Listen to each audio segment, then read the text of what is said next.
share their wit, wisdom, and stories of challenge and success. Go get it! Women in Power in Voiceover starts in 2 minutes.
I know a lot of you have been hearing about this strike with the hotel unions, or some of them, or some part of them, and how that will affect the Voice Arts Awards tomorrow at Beverly Hilton.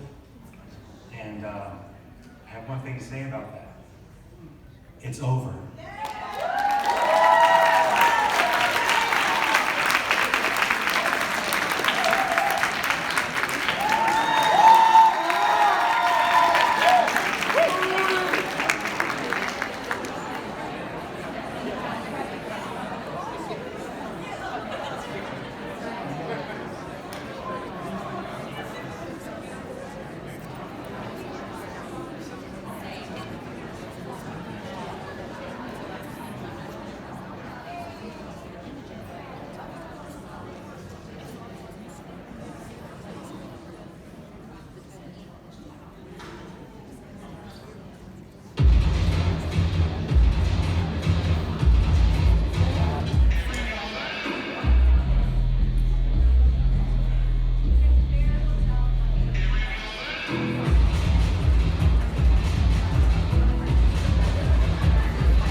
me from singing this lady's praises.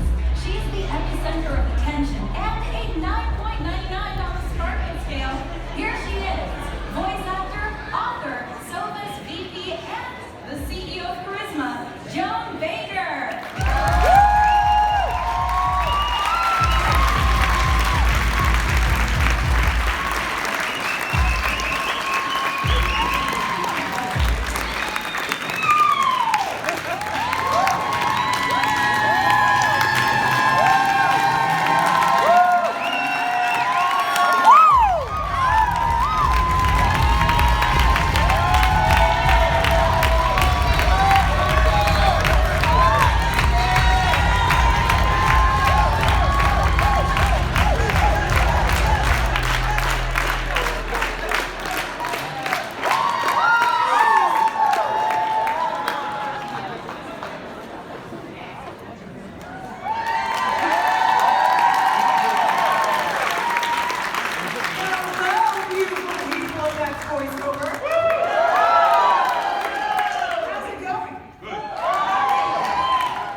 Women Power in Voiceover. These are some of the hottest voice actors today. And they are here to spill it for you. Okay? So, let's get started by hearing their voices first. So, who is our first voice?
Last but not least, we have with us an Emmy and Annie-nominated actress. She was one of the founding members of the Groundlings and just happens to be an original cast member of Saturday Night Live. Please welcome the incomparable Laraine Newman.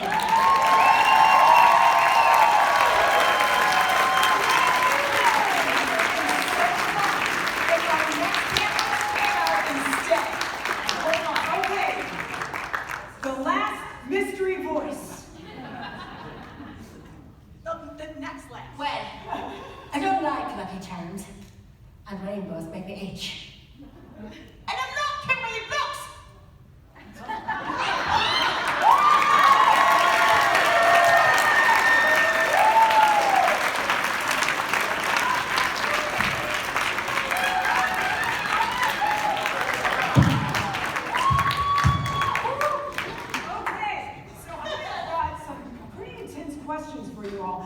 by the way, they don't know what the questions are.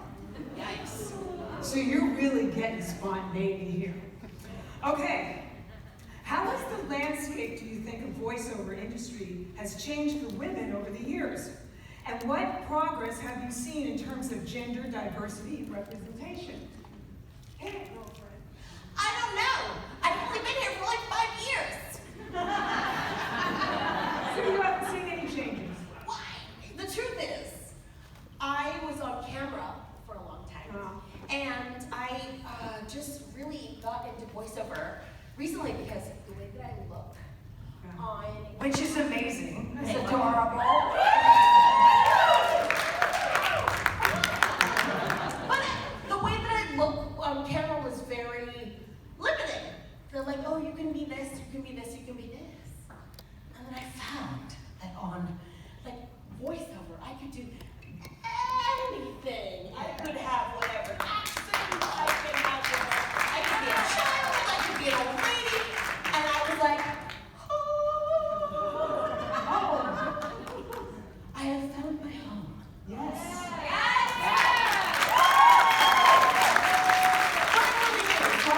I really don't know how it's changed or whatever. I kind of came in really recently, so So that's really interesting that you don't know. I mean, because Laraine knows.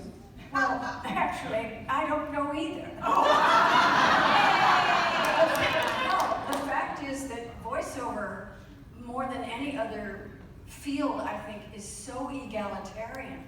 And it's always been a case where girls can do boy voices and some guys can do girl voices. It's always been that way. I think because you have this one instrument and you're pretty much anonymous, it's always served the talent.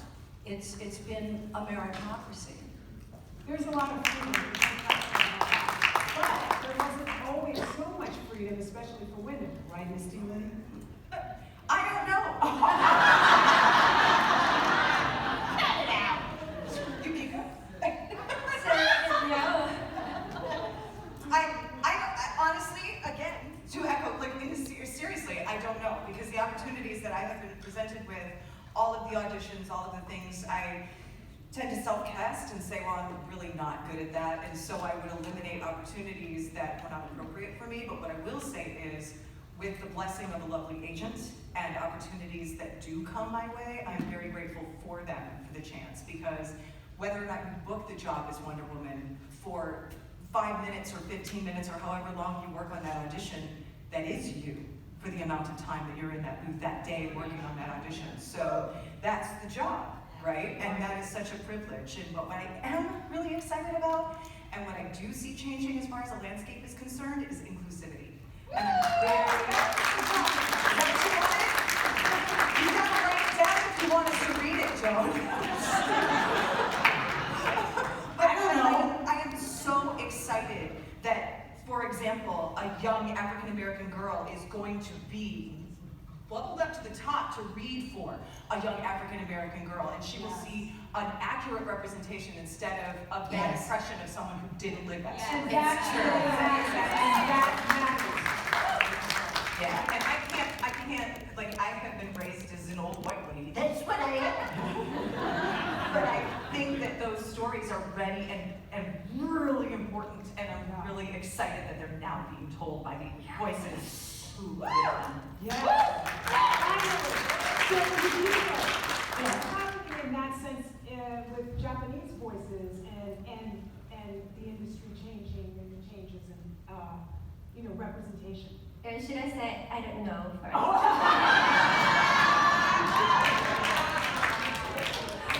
Well, actually in Japan, about 60% of voice actors are said to be female. But in the international market, as Japanese voiceover artist, many casting directors are always looking for male Japanese voiceover artists. There's a demand for male Japanese voiceover artists. Because in these 3 years, the number of Japanese voice artists are increasing in the international market. So actually, I don't know what is exactly happening, but the number is growing, I think. See, again, progress. At least some progress. Well, first of all,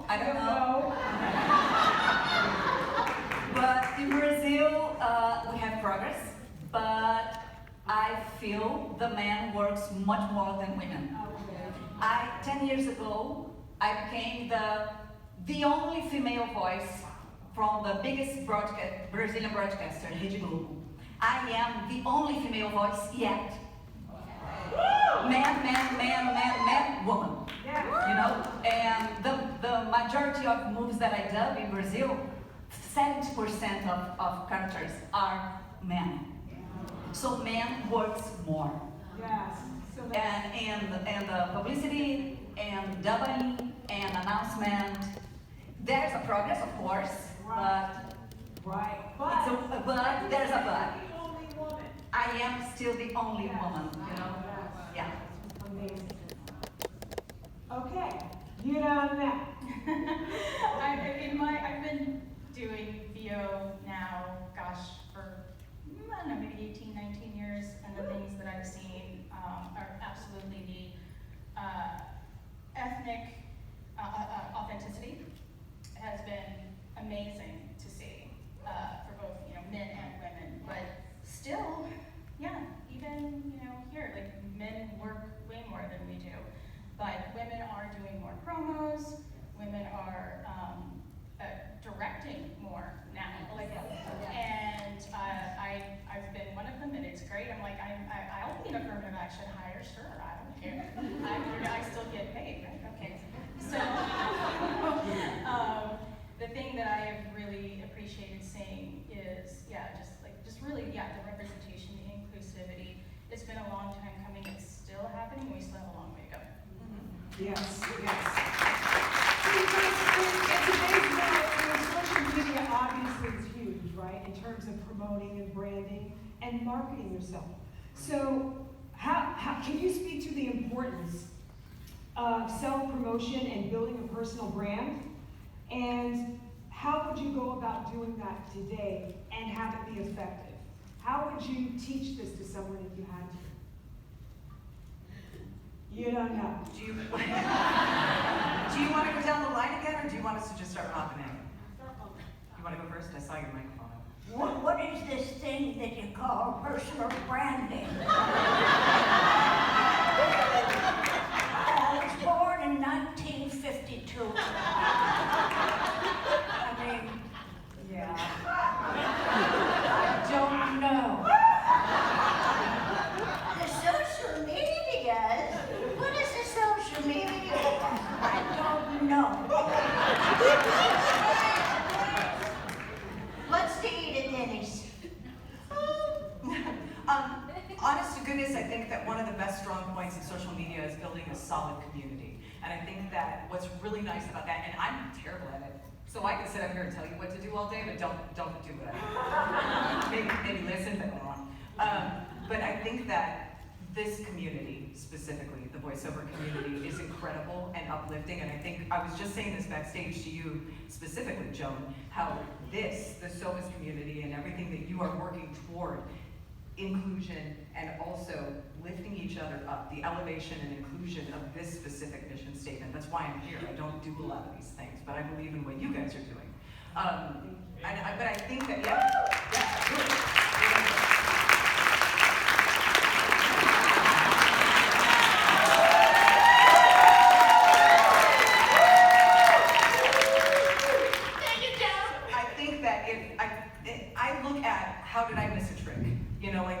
not knowing enough about it, not studying the algorithms. I've hired people to do it, and the girl was young. She was really young, and she was clicking really fast, and someone said their father died, and she put raise the roof, and I said, you're fired! What the heck is that?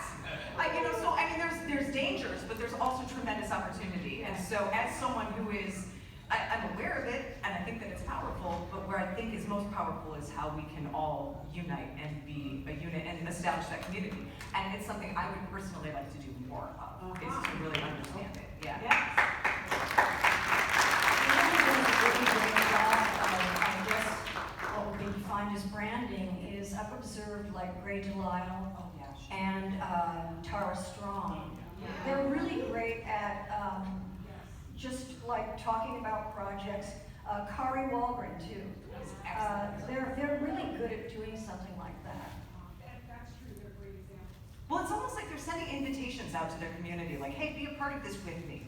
And so you, as a fan, and I am a fan of all of those women, both personally and professionally, because I think they do incredible work, but they're also really nice ladies. I think when you see, it's like, oh, cool, so-and-so got it. And also, as us, you know, being actors, it's like, oh, she booked it. And with those three ladies, it's almost everything, but that's okay. So, because they are incredible actresses, well-established, and also very nice, which does matter. You know, but you're invited to be, no, they are, but you're invited to be a part of something special and exciting, and I think that that's what they're very good at. Yes. And I'll stop talking, because I'm just gassing. I appreciate it.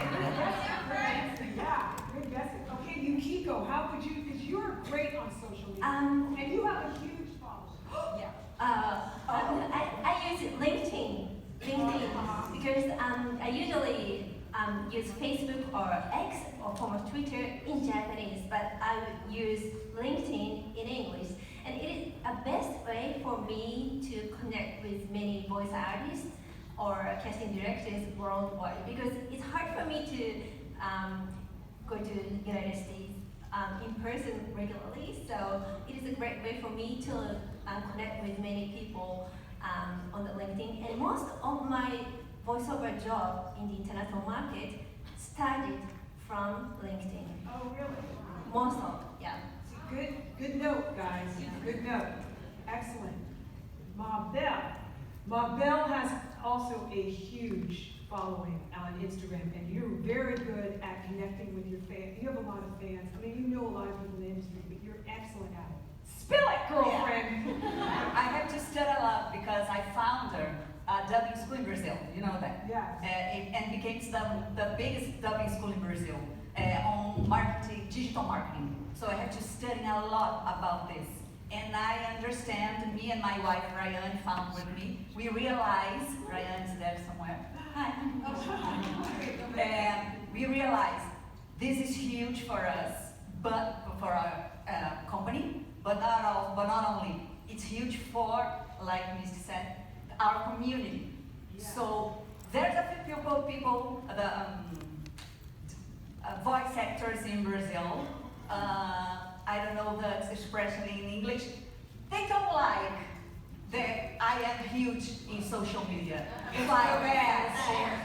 So it's not, remember, so it's not, but I don't care, of course. The social media brings me, he gets me here, I'm here today because of my social media.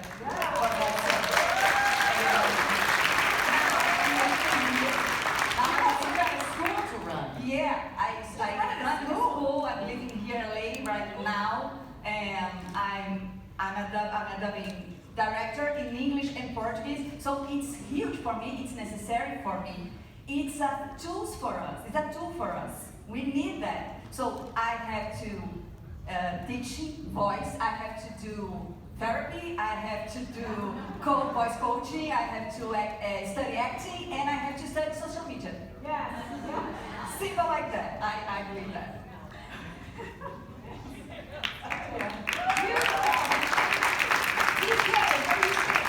What was the original question? Oh.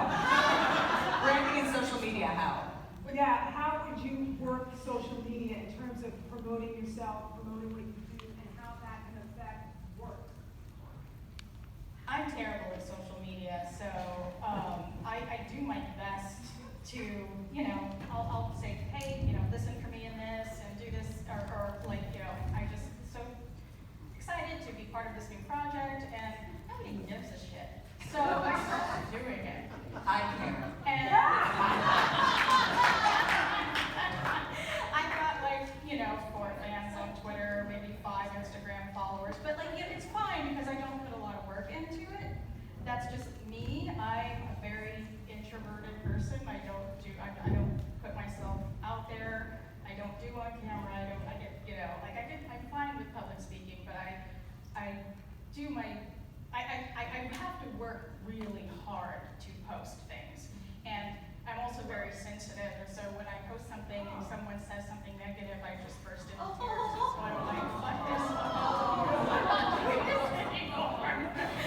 So for me, just, you know, it has been my experience that I media. I will only use it once a project, you know, if the producers or directors say, hey, can you please tweet this out to your 12 followers? I'll be like, yeah, sure.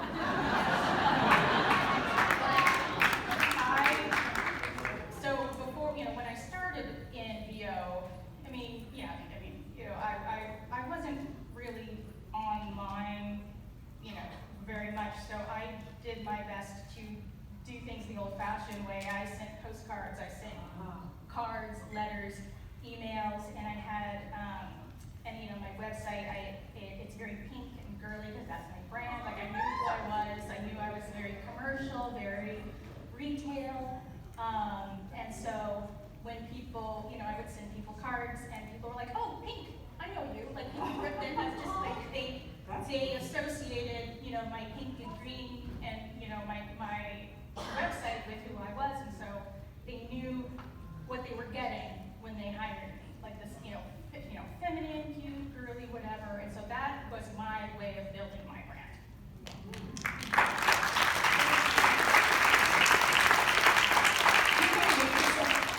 You may hate your social media, but I love it. And I am so proud of everything you've achieved and accomplished. She has a doctorate, y'all.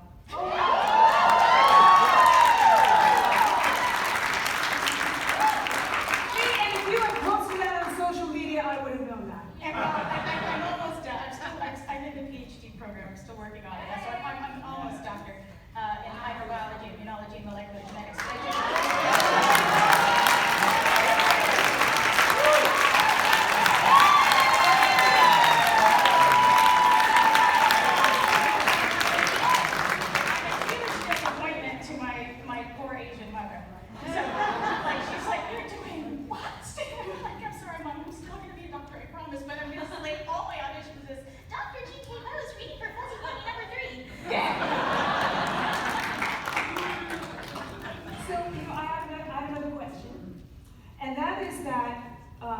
Can you share personal experiences of breaking into the industry and any challenges that came with that at the time that you broke in?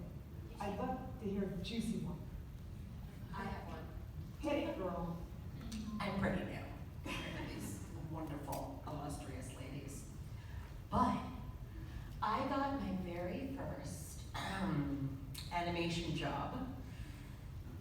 It was for Amazon. It was for Rocky and Bullwinkle. It was my very first. They just called me and I was like, this is it! So I went, I did the 5 sessions and I was so excited. And then they're like, oh, there's a new showrunner. So the new showrunner wants to replace one other person and you. So I was like, well, this is it. I suppose my career is over. And the woman who was the showrunner who got the axe has been using me ever since. We made a connection.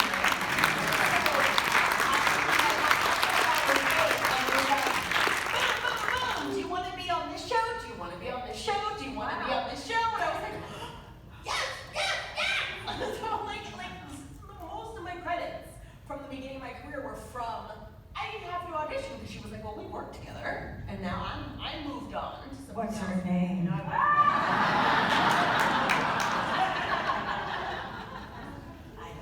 I can't. It's a wonderful lady.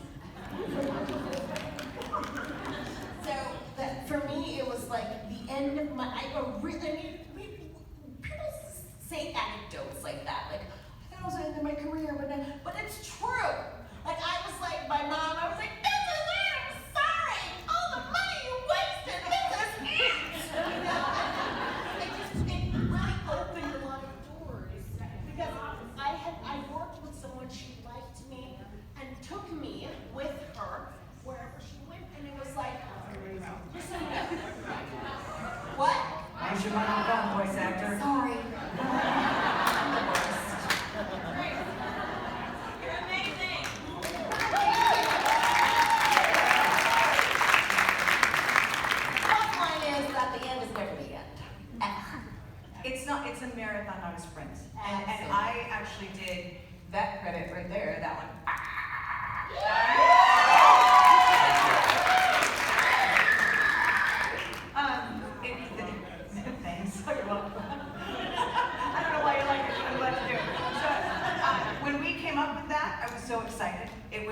right at the beginning of my voiceover career, and I was working for a director named Tom Keegan, and he just brought me in. I met him at a yeah, he's wonderful, and I've worked for him a lot. But he was doing a workshop, and I attended the workshop, and he brought me in as a creature to play other stuff. And a guy was in the room taking notes, and then I got a call from Sony, and they said, you worked with Derek Espino on this job, he wants you to come in on this game he's working on. I didn't know what it was. I went in and we left it on the floor. I mean, like, they didn't know what they were looking for. They showed me a picture of this flower-headed thing, and I was like, I don't know what that'll sound like, and I just left it on the floor. Like, that's our job, right, as actors. Do you know how unusual you are? There are so few women that do creature voices. Yeah. They broke my heart because they won a BAFTA. They went and they won all of these awards, and I was very grateful, and they helped launch a career in creatures. But when The Last of Us 2 came out, and this is talking about it being a marathon, not a sprint, I got reference auditions for the sounds that I helped create. And I went, what? And I called my agent and I said, what did I do wrong? And I was heartbroken. And my agent said, nothing. They just got a new designer and he wants to put his own thumbprint on it. And listen, that is their prerogative. And I've been recast many times, as I'm sure most of these ladies, we all have. Okay, it just happens. It's for the good of the project. And you find that out and you learn it, and the more you accept it, then the better off you are. Because otherwise you just get broken. But I thought I was like, oh my God, my career is over. Yeah. People hate me. Did I do something wrong? I mean, I'm a pretty polarizing personality. And so, anyway, The Last of Us 2 came out, and they found people that could make the noise that I helped create. Because there are people out there that can voice match all of us. Sorry, but there are. And because we all make a career voice matching other people. So it just goes around. But talk about people that are good people that you worked with. When they were doing the HBO version, the co-designer of the sound from the original game, Philip Kovacs, who is now one of the lead designers at Sony's, Neil Druckmann called Phil and said, I need you to come in and make those clicker noises. And Phil said, I can make the noises, but Misty Lee can act in them. You need Misty. And I think you called and she said, I know you're sad, and I know you're angry, but I think I can make them pay you to say they're sorry. And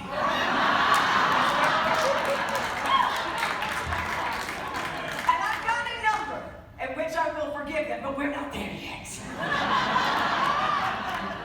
But I am incredibly grateful for that opportunity, and it has opened other doors, and you, as an improviser for 100 years, you know the power of just saying yes. Yes. Yes.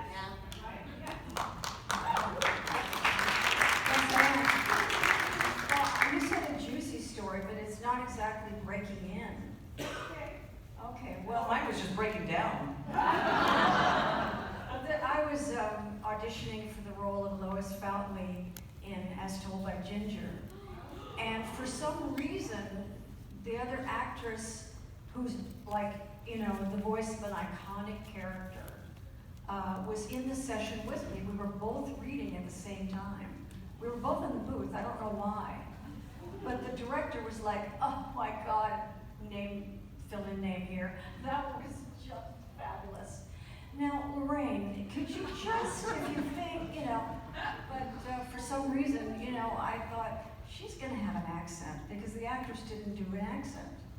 And the writer of the show, oh Christ, don't tell me I'm gonna forget her name. Don't say it, you can't know. Anyway, she wrote the character from being from New Hampshire. And so I put together Mickey Rooney and Time Daly and had Lois Fountley.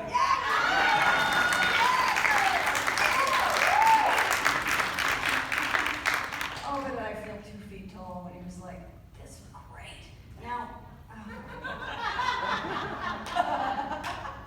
I got to hear her learn how to roar. Frank Welker taught us how to roar. roar. Like a lion. I could never we do need a it. trash can. You have to have a trash can. Serious? in your head. I can't do it. Yes, you did. It's in the show, listeners. She did a great job.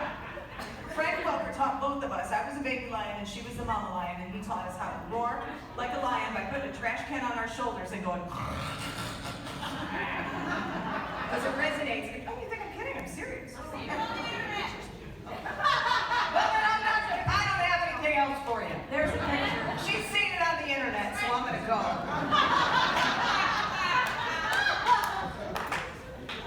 You were amazing.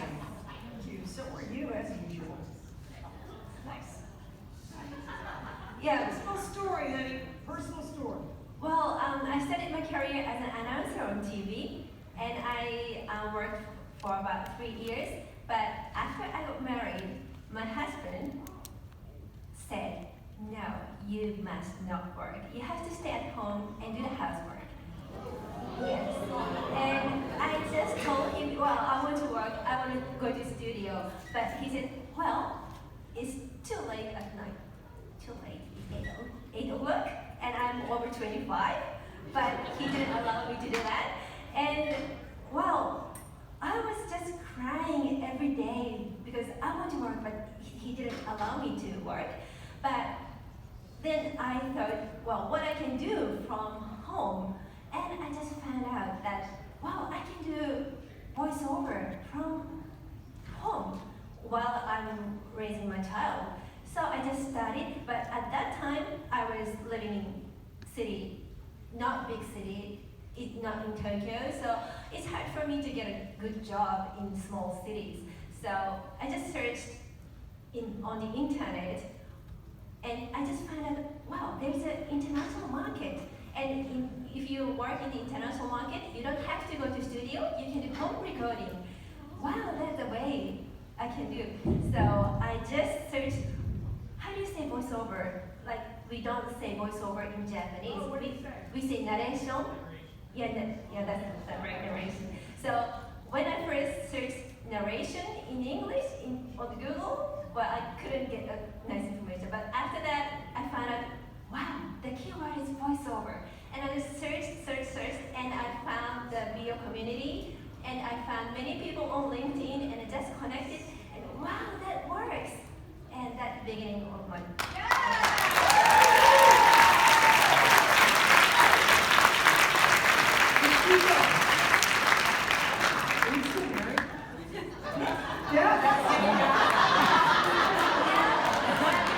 While I'm in US here, my husband is making a lunchbox for my daughter.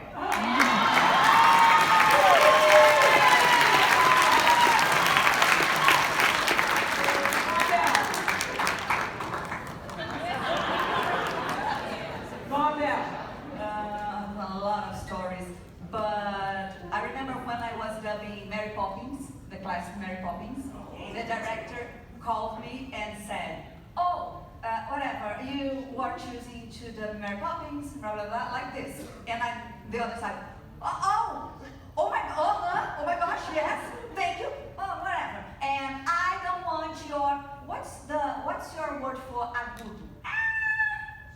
Scream? Yeah. No, because I have this range from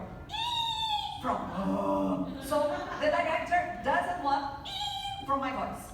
So I don't want this, okay? So study a lot, watch every weekend, please, and make prepare and say and give me your best. Okay, and I watched the whole weekend, but I watched the old version. Oh. When I arrived at the studio, I said, I watch every weekend, so I'm very prepared. Not scream, okay, smooth, okay, let's go. But in the original version, the Julie Andrews is very sweet. Yes.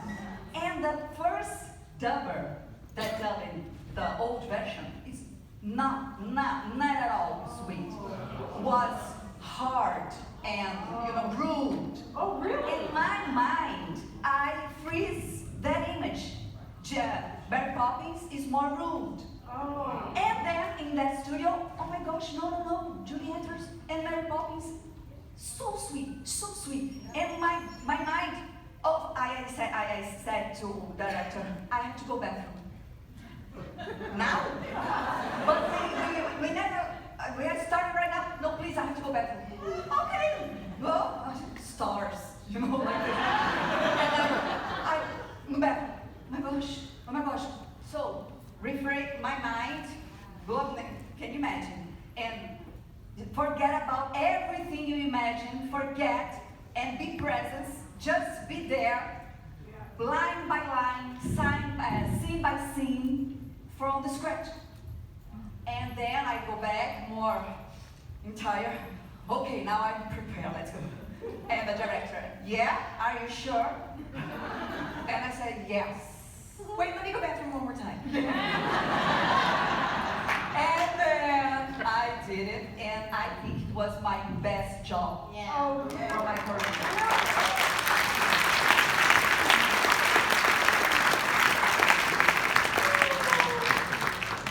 Yes, girl. So I was working and on my way to medical school, after I was in the master's program with microbiology, immunology, and molecular genetics. And after my first son was born, I think I want to try this voiceover thing. Let me take a few classes and see what happens. And of course, my parents lost their collective shit. And, I ended up getting an audition at Mattel for the voice of Barbie. And I booked it. And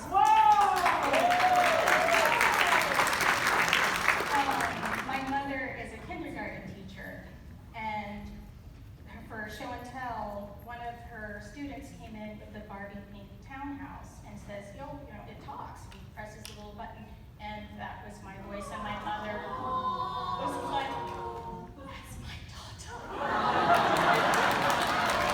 And so, I was legit, finally legit in my parents' eyes.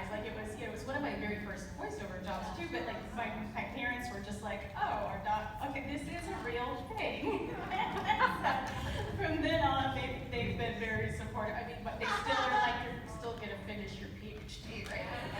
So, yes, one of these days. But yeah, that was really special for me because, that kind of just gave, we all, especially, Asian tiger mom, you want to just please your parents. And you want your parents to be proud of you no matter how old you are. And that was very special for me because my parents were like, okay, our daughter actually has a real job. A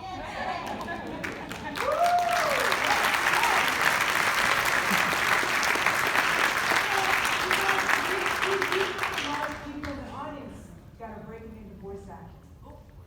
And a lot of women. So, what advice would you give for aspiring female voice actors looking to make their mark? Looking to make their mark. What advice would you give them? I would give the advice, especially to women of color.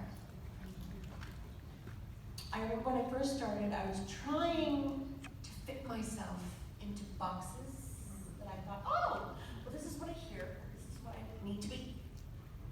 And I wasn't working. And I was always chasing it. I was always listening to my auditions and trying to make them work. And I was trying to make them work. And I took a class with Charlie Adler. And he was like, what do you think is funny? And I was like, you're a funny person. What do you think is funny? And I was like, oh, it matters? What I think is funny? I'm not trying to look at the specs and fit myself into this box and figure out what they want. And he was like, stop that. You're a funny chick. What do you think is funny? And I was like, oh my gosh, it literally, ridiculous as it sounds, it opened up the whole world to me. So I was like, okay. So then I started being myself.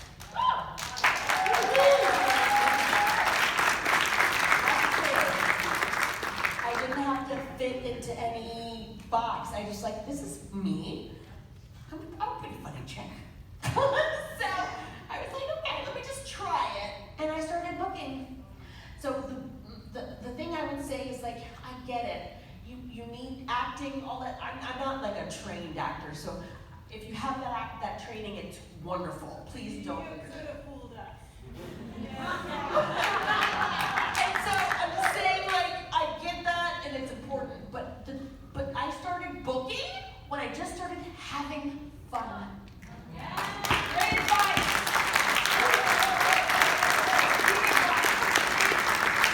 Miss Laraine. Well, my first agent was Arlene Thornton, and she was great, and I auditioned literally for 2 years, and I would get, parts here and there, but I was not booking a series. Then I took a class with Charlie Adler. And you know, I mean, I come from the Groundlings. You build characters there. I got characters from SNL. I had a whole roster, but there's a technique to voice acting that I didn't really get. And that's what Charlie taught me. And he's been my director on series that I've done too. And he has pulled performances out of me that I didn't know I had, you know, and helped me build characters in the room, during the show. Study with a great coach. Also, watch as much as you can so that you're not doing that. You're doing something original. My voice isn't always like this. I think you sound great. Yeah, I do too. Yeah. Charlie is absolutely wonderful, and one of the reasons that I think he's so successful as a coach, and I've also studied with the Charlie Adler. And so basically all of our advice across the panel is study with Charlie. But I took workshops with him. I didn't do private lessons like you guys did, but one of the things that I really like about him and about directors in general is that Charlie is fearless in the room, and he will walk into the room with toilet paper sticking out of his pants to make sure that you feel brave enough to say your line 10 different ways and you don't care what comes out of your mouth. Does that make sense? And so he's willing to take a bigger risk than you have to take in the booth so that you're not afraid to take any risk that he might ask you to take. And I think that that's super important, and that's what I was gonna loop it into, is if you are just beginning, no, I know that the landscape looks bleak, and with the advent of AI, it is a very scary thing to navigate and all of this stuff and things. But there are two things that I would say. Number one, you're already enough. Yes. What Echo was saying, when you look at that copy and go, yes, I understand what the project needs. Now here's how I would do it my way. This is me. Oh, I get it. That's all me. If it's not all you and you're not feeling it, you don't gotta do it. It's a marathon, it's not a sprint. Yeah. There will be more of it, right? So on this stuff that makes your guts tingle, because that's a privilege. Yes. That's the first thing. And the second thing is to know that it is a marathon, it's not a sprint. There will be more. And there are opportunities for you to be yourself, to enjoy yourself. And I was just talking to Randy, I don't know where you are, I don't see you. I said I would look for you and I can't find where you're at. There. But we were just talking in the car, and he was talking about working with an actor that just wasn't grateful to be there. If you find yourself in that position, quit.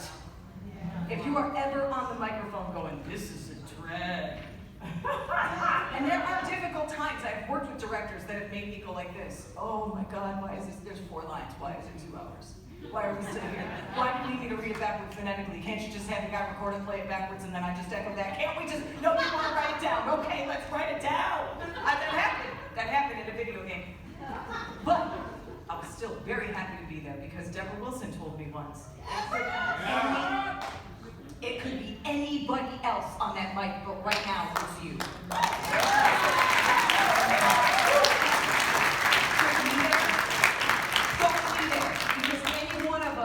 Would love to be, and any one of you would love to be.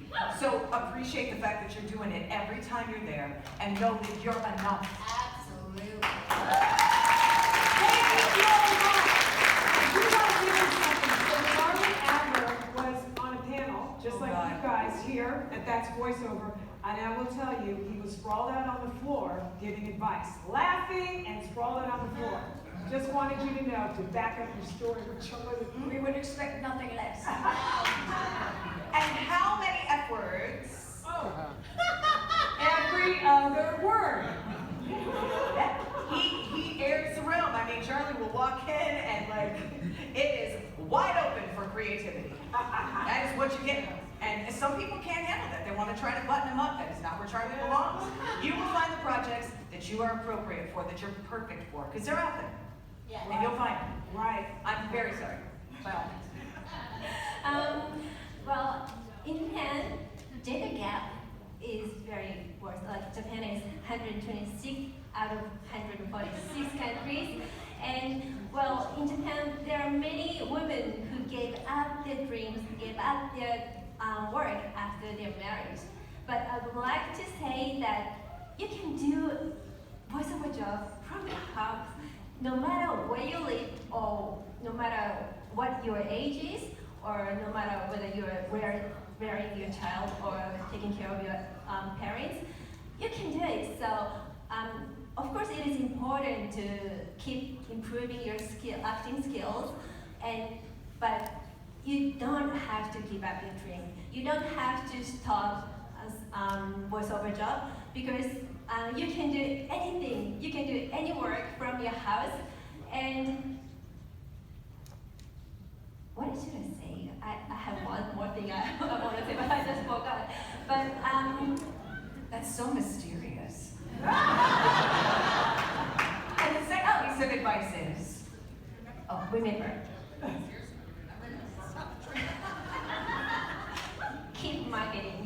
Yeah. keep what? Keep marketing. Oh, marketing. I thought you said keep money, and I was Keep money. Yeah. keep marketing. Yeah, okay. Keep money and marketing.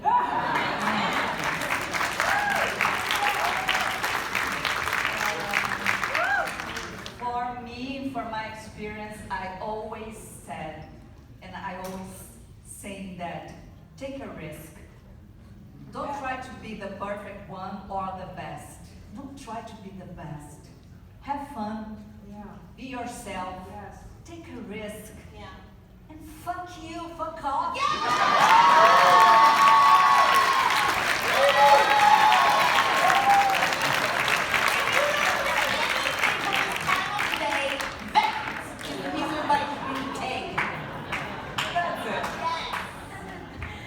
To piggyback on that, one of the best pieces of advice that I got was when you're reading your copy, say, buy this fucking thing because it's gonna fucking make your life fucking easy, and and then take the fucks out when you actually audition. And that's when you'll book, when you just have fun with the copy first, and just say it how you would say it, and and then stick to the actual words on the page, but do it how you would do it first, Right. and then you find yourself in that. Yeah, don't try to be everything to everyone. Don't try to, yes, take a risk, but when you'll learn as you go that there are just some things that you shouldn't do, and that's okay. And once you learn that, you can start to streamline your process, and it's okay. You don't have to audition for every single thing. There's enough work out there for everybody, and don't freak out if this project just isn't. Sometimes I will get in front of the mic and I'll try to read copy. I'm like, this is just not happening. This is not happening for me. I can't do this today for whatever reason. And I let it go, and it's okay. It's not the end of the world. So be nice to yourself in this process.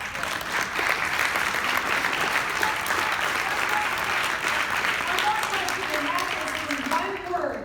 Can you sum up your journey? One word. Fun! Insanity. I just want to say this really quick. It's important to me. If you can do anything else, do that. You only need to be doing this if you can't. You have to do this. You can't do anything else. If you have other options, take them. Okay? This is a job for people who have to do it. Does that make sense? Yes. Misty, one word. Just one? Just one.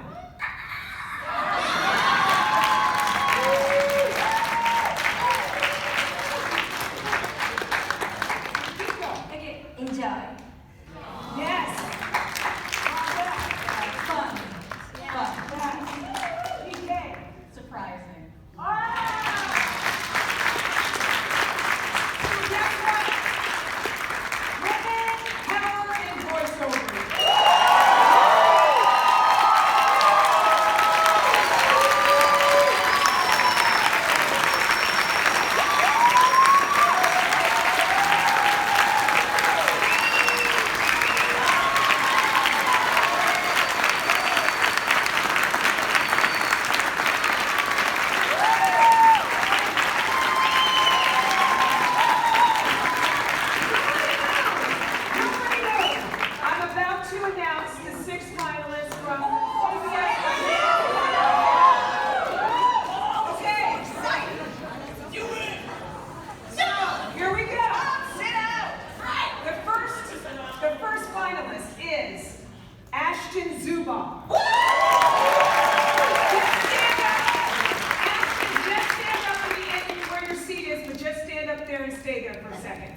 Whiteside.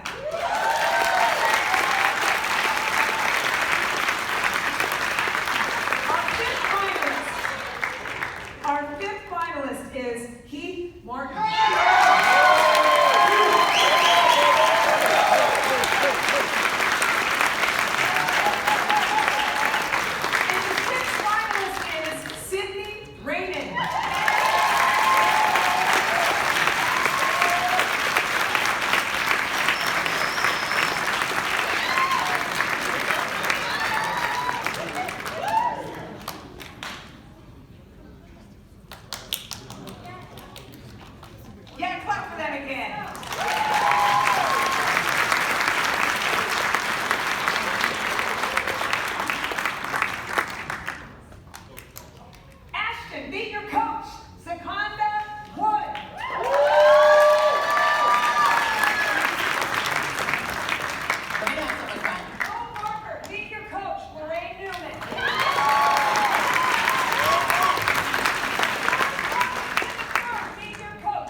Ladies and gentlemen, in partnership with the Society of Voice Arts and Sciences, please welcome to the stage the founders of the National Association of Voice Actors and sponsors of the NAVA Brad Venable Academic Scholarship,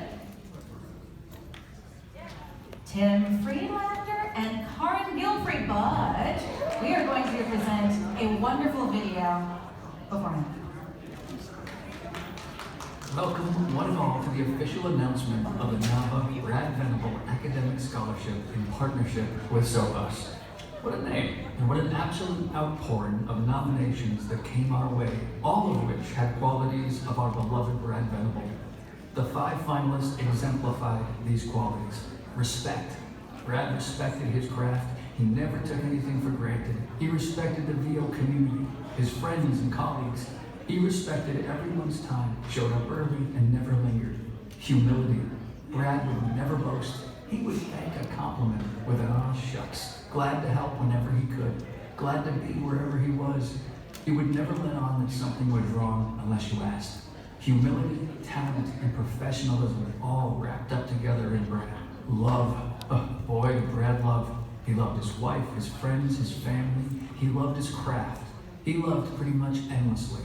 Loved every opportunity. Sure, he worried and stressed and had all the normal human problems, but his love overpowered. Curiosity. Brad loved to learn and he loved to teach. He's a man who took as much joy in seeing his friends learn and succeed as he did for himself. He was always striving to be the best and surround himself with people who he could learn and grow from. And even when he was in a workshop,